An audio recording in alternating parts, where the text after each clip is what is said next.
누가복음 19장 1절부터 10절 말씀.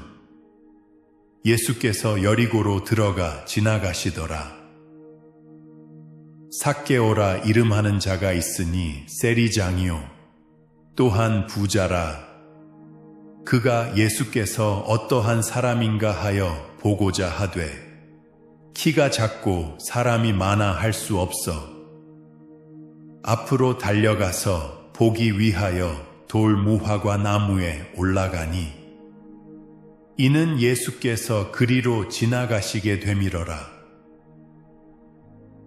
예수께서 그곳에 이르사 쳐다보시고 이르시되 삭개오야 속히 내려오라. 내가 오늘 내 집에 유하여야 하겠다 하시니 급히 내려와 즐거워하며 영접하거늘 뭇사람이 보고 수군거려 이르되 저가 죄인의 집에 유하러 들어갔도다 하더라. 삭개오가 서서 주께 여짜오되 주여 보시옵소서. 내 소유의 절반을 가난한 자들에게 주겠사오며 만일 누구의 것을 속여 빼앗은 일이 있으면 내 갑절이나 갚겠나이다. 예수께서 이르시되 오늘 구원이 이 집에 이르렀으니 이 사람도 아브라함의 자손이미로다. 인자가 온 것은 잃어버린 자를 찾아 구원하려 함이니라. 지난주에는 교만한 바리새인과 겸손한 세리에 대한 비유에 대해 알아보았습니다. 자기가 의롭다는 이야기만 늘어놓은 바리새인보다 멀리서 감히 하늘을 우러러 보지도 못하고 가슴을 치며 나는 죄인이라고 고백한 세리가 더 의로움을 입고 집으로 돌아갔다는 이야기였습니다. 그리고 성경이 말하는 구원의 세 단계에 대해서도 말씀드렸습니다. 그것은 칭해, 성화, 그리고 영광입니다. 칭이란 예수님을 나의 구주로 영접했을 때 나의 공이 아니라 예수님의 피로 우리는 하나님 앞에 의롭다함을 얻는 것입니다. 그런 후에 신앙생활을 해가면서 우리는 성화를 이루어 갑니다. 그리고 예수님이 다시 오실 때 우리는 영화롭게 될 것입니다.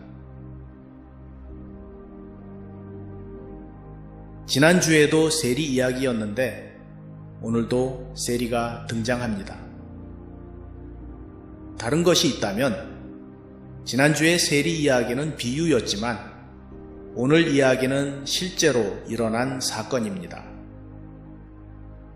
저 유명한 세리장이 삭개오의 이야기입니다. 이 삭개오에 대한 재밌는 이야기가 있습니다. 어떤 목사님이 삭개오에 관한 설교를 하시다가 큰 실수를 했습니다. 며칠 전에 읽었던 니고데모의 이름과 삭개오의 이름을 혼동한 것입니다. 목사님이 이렇게 시작을 했습니다. 니고데모는 세리였습니다. 그는 키가 작고 보잘것없는 사람이었습니다. 그는 예수님을 몹시 보고 싶어 했습니다. 설교를 듣고 있던 성도들이 여기저기서 수군거리기 시작했습니다. 니고데모가 아니라 삭개오 아냐? 목사님은 교인들이 수군거리자 설교가 은혜로워서 그런 줄 알고 더 큰 목소리로 힘있게 설교했습니다. 그때 예수님이 니고데모가 살고 있던 여리고를 지나가시게 되었습니다. 그것을 알게 된 니고데모는 예수님이 보고 싶어 무리들 사이로 나아갔습니다. 하지만 키가 작아 뽕나무 위로 올라가야 했습니다. 설교가 이쯤 되자 성도들이 까르르 하고 웃어버렸습니다. 그제서야 목사님은 자신이 계속해서 실수하고 있었던 것을 깨닫게 되었습니다. 당황스럽고 얼굴도 화끈거렸지만 그렇다고 아이고 제가 실수했네요. 니고데모가 아니라 삭개오입니다 하고 바로잡기에는 너무 많이 가버리고 말았습니다. 목사님은 잠시 망설이다가 기발한 재치를 발휘했습니다. 니고데모가 뽕나무 꼭대기에 올라가서 예수님이 지나가시기를 기다리고 있을 때 나무 밑에 있던 오늘의 주인공 삭개오가 나타나 이렇게 소리쳤습니다. 야, 니고데모, 너 빨리 안 내려와. 거기는 내 자리야. 그러자 성도들이 웃느라고 뒤집어지고 난리가 났었다고 합니다. 이것은 인터넷에서 퍼온 글입니다.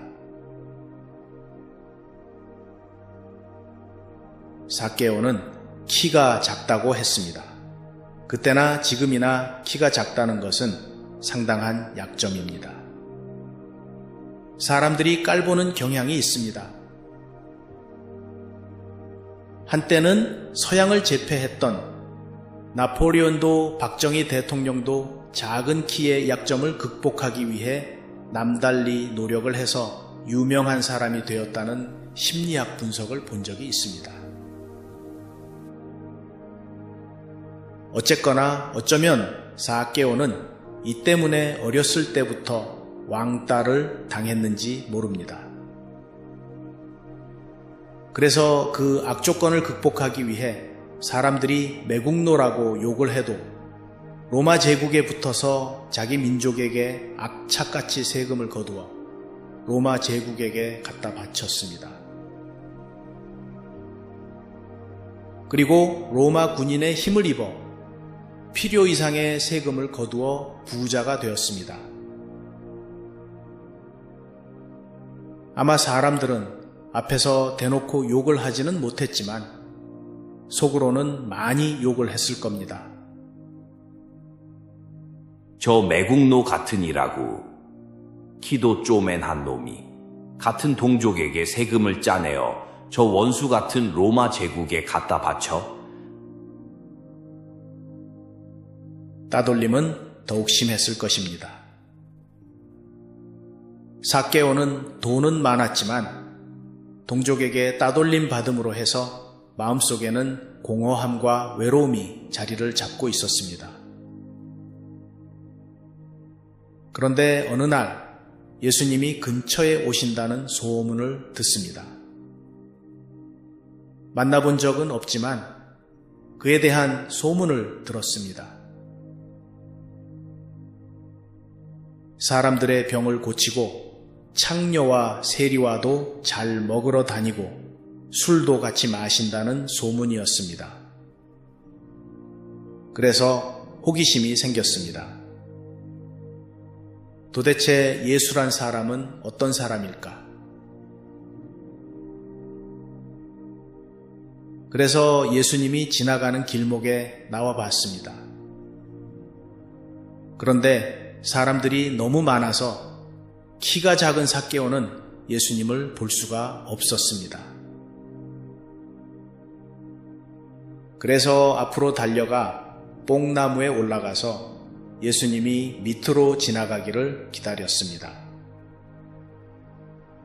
삭개오 하면 키가 작은 어린아이처럼 나무에 올라가 대롱대롱 매달려 있거나 옆으로 뻗은 나무 위에 앉아 있을 것 같은 인상을 주지만 그래도 세리장이라는 직위에 채통이 있고 나이도 좀 있었을 것입니다.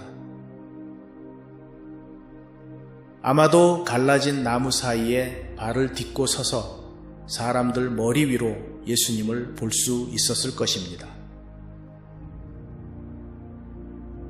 옛날 성경에는 뽕나무라고 했고 아직도 다른 성경 번역은 뽕나무라고 되어 있는데 우리가 주로 사용하는 개역개정만 돌무화과 나무라고 번역을 했습니다. 돌무화과가 더 정확한 번역인지는 모르겠지만 삭개오는 역시 뽕나무와 잘 어울립니다. 그래서 계속 뽕나무라고 하겠습니다. 드디어 예수님이 지나가시다가 삭개오를 보고 헤이 삭개오, 거기서 내려와. 혹시 너네 집에서 오늘 잘 수 있을까? 삭개오는 놀랐습니다. 아니, 예수님이 내 이름을 어떻게 알지? 내가 어떤 사람이라는 것도 알까? 사람들이 뭐 하나님의 아들 메시아 다들 그러던데, 만약 진짜 메시아라면? 그리고 그분이 나의 이름을 불렀다. 키가 작다고 나를 깔보던 사람들, 매국노라고 뒤에서 욕하던 사람들. 그런데 예수님은 아무런 질책도 안 하시고 나를 알아보시고 나를 있는 모습 그대로 받아주셨다. 너무 기뻤습니다. 삭개오는 바로 내려왔습니다. 그리고 예수님을 바로 기쁨으로 자기 집으로 환영했습니다. 그리고 삭개오가 사람들 가운데 일어서서 말했습니다. 주여 보시옵소서. 내 소유의 절반을 가난한 자들에게 주겠사오며 만일 누구의 것을 속여 빼앗은 일이 있으면 네 갑절이나 갚겠나이다. 삭개오는 부자라고 했습니다. 그런데 자기 소유의 절반을 가난한 자들에게 나누어 주겠다는 것입니다. 11조도 아니고 절반을. 남자는 자기를 알아주는 사람을 위해서 목숨을 바친다고 합니다. 예수님이 자기를 알아준 것, 그거 하나에 들떠서 다른 사람들이 있는 가운데에서 그렇게 말해버렸습니다.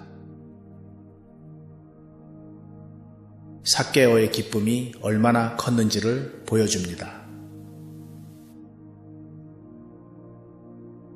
여러분에게 질문하겠습니다. 교회는 구원을 받을 때 회개를 먼저 해야 한다고 가르칩니다. 여러분은 구원을 받았을 때 회개의 기억이 있습니까? 우리는 회개라고 하면 어느 부흥회에 가서 눈물, 콧물 다 흘리며 회개하는 것을 연상합니다. 물론 그것도 맞습니다. 여러분의 회개의 기억은 어떻습니까? 삭개오는 회개를 했을까요? 어떻게 생각하십니까? 예수님은 천국이 가까이 왔다. 회개하고 좋은 소식을 들으라 라고 외치셨습니다. 예수님의 외침은 유대인을 향한 외침이었습니다. 이것은 예수님이 오시기 전에 구약의 선지자들을 통해 하나님이 그토록 간절히 하시던 말씀입니다. 이방신을 떠나 내게로 돌아와 의의 길을 걸으라. 이 회개는 회심을 말합니다. 이전에 살던 방식에서 돌아와 하나님의 의를 따르며 사는 것을 말합니다. 때로는 눈물의 회개가 있을 수도 있지만 오늘 삭개오처럼 결단의 회개일 수도 있습니다. 주여 보시옵소서. 내 소유의 절반을 가난한 자들에게 주겠사오며 만일 누구의 것을 속여 빼앗은 일이 있으면 네 갑절이나 갚겠나이다. 본문에는 없지만 앞으로는 절대로 누구의 것을 속여 빼앗지 않겠다는 결단도 있었으리라 생각합니다. 이때에 예수님이 말씀하십니다. 오늘 구원이 이 집에 이르렀다. 오늘 삭개오는 구경 나왔다가 예수님을 만났고 회개하고 예수님을 믿음으로 구원을 얻었습니다. 그리고 예수님은 마지막으로 이렇게 말씀하셨습니다. 인자가 온 것은 잃어버린 자를 찾아 구원하려 함이니라. 예수님은 이렇게 사회에서 소외된 사람들에게도 구원이 있다고 말씀하시는 것입니다. 오히려 종교의 모습만을 가지고 사람들 위해서 교만하게 군림했던 지난주의 바리새인보다 오히려 가슴을 치며 회개했던 세리, 오늘 예수님을 만나고 회개한 세리장이 구원에 이릅니다. 저는 우리 실로암 교회가 이렇게 사회에서 왕따 당하고 소외된 사람들이 편하게 모이는 교회가 되었으면 좋겠습니다. 그래서 세상의 희망이 되었으면 좋겠습니다. 옷을 잘 빼입은 사람들이 모이는 호화로운 유람선보다는 심령이 가난한 사람들, 사람이 그리운 사람들, 오랜 세월을 왕따 당하고 살아 마음이 삐뚤어진 사람들, 다른 사람을 믿지 못하는 사람들이 우리 교회에 와서 마음의 평안을 느끼고 삐뚤어진 마음이 치유를 얻으며 우리를 통하여 하나님의 사랑을 느끼는 그런 병원선이 되었으면 좋겠습니다. 그런 사람들은 과거에 안 좋은 기억들이 너무 많아서 조금만 상처를 받아도 움찔합니다. 때로는 자기를 보호하기 위해 거짓과 강인함을 가장해서 이상한 성격이 되었을 수도 있습니다.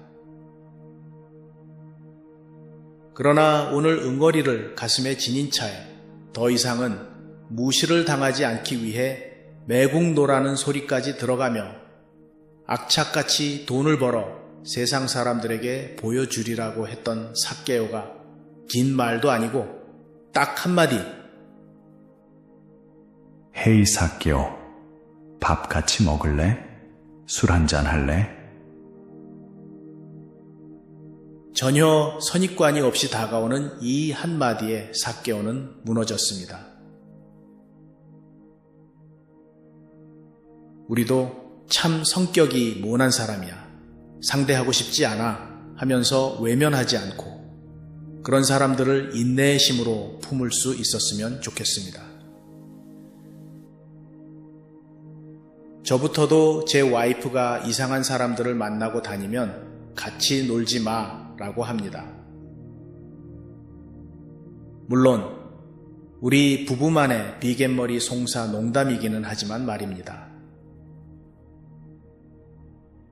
그러나 그런 말을 하는 순간에 저는 벌써 마음속에 선입관을 가지고 선을 긋고 있습니다. 오늘부터라도 농담이라도 그런 사람하고 같이 놀지 마 라는 말을 절제해야 하겠습니다. 실제로 전화 너머로 이 말을 듣고 삐친 사람이 있더라고요. 앞으로는 상대방을 비하하는 농담도 절제해야 하겠습니다. 마음속으로 선입관을 갖고 경계하는 마음을 갖지 않도록 노력해야 하겠습니다. 기도하겠습니다.